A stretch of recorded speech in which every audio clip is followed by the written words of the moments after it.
Hi! Papunta kami ngayon sa Beverly Place and magsa-site visit kami ngayon doon.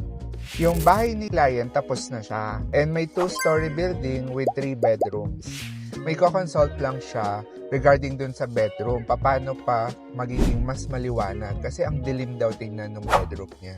Na-ask namin si client kung bakit hindi siya nakuha ng service ng interior designer before. Kwento niya sa amin na nagtanong na siya sa iba, kaso ang mahal daw. So ending, nagsettle siya dun sa design ng builder niya.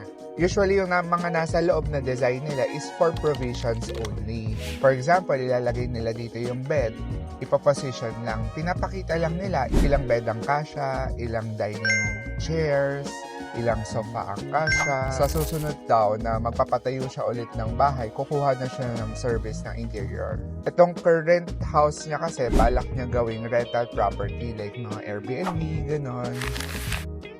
Papunta tayo ngayon sa unang area which is the bedroom 1. Gusto ni client na ilagay yung closet doon sa tabi ng door ng toilet. Medyo weird lang na may access panel on that part and hindi nila alam bakit may access panel doon sa ceiling. So they have to consult yung gumawa ng house. I-determine ng access panel yung height ng closet natin. Either floor to ceiling or putol siya to access that panel. Pag-usapan naman natin itong mga bunk bed. Originally, ito yung layout ng mga bed. Nag-change yung mind nila kaya ginawa na lang na bunk bed.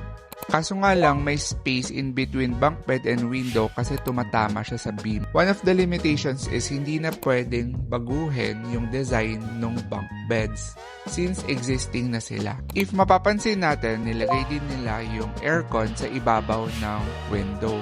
This is not advisable kasi mapuputol yung look ng curtain natin.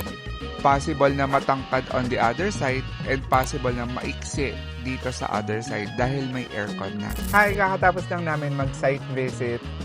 Nag-meeting na rin kami with client. Napag-usapan yung mga nangyari dun sa site. Yung mga limitations natin sa design.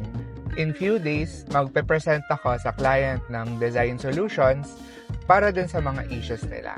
So, see you on the next video.